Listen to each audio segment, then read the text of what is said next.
Good. I'd like to share with you the story of my tenure with IPA.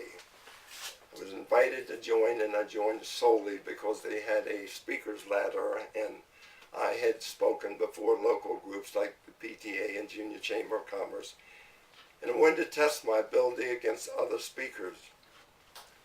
I competed the first year and made it to the finals. They had 50 contestants, and you go up a ladder, go up a ladder. It takes 3 days.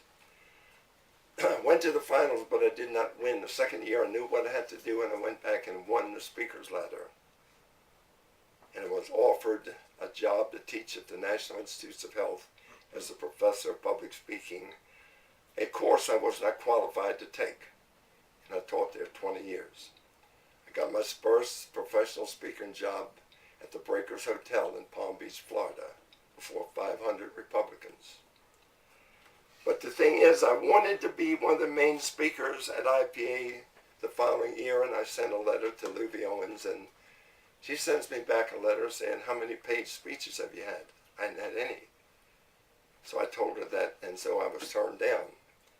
So I didn't give up with that. I typed a little letter, which I have a copy in the museum. I said, "I will be attending the convention this year. I do have a proven speech, and in the event one of your speakers is unable to perform, I'll be prepared." I sent that, and Luby said she put that at the head of her files. I got to the IPA convention. She knew I was disappointed, and she said, "Delmas, I want you to introduce G. Gordon Liddy. Go down to headquarters and get his bio." And I'm in the headquarters writing from his bio, the introduction, and Luby screams that he can't.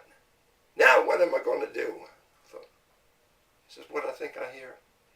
When I hung up the phone, she said, "Delmas, are you prepared to speak?" I said, "Yes." I said, "When?" She said, "In 5 minutes." There were 800 people in the Coliseum waiting for Gordon Liddy, and he sent me out. I gave the speech. I got a standing ovation.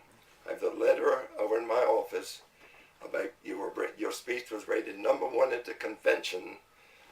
And she's got a footnote at the bottom I shared with you. It said, "P.S. I'm certainly glad you were standing at the right place at the right time." And she said, "You certainly are unflappable." So I tell my students, if you get the opportunity, you better take it. When Fred Astaire's dancing, ain't no way you're going to get in. If the boy breaks a leg, you better be prepared to do the Watusi. You get one opportunity. So it changed my life, and I started speaking at the theaters.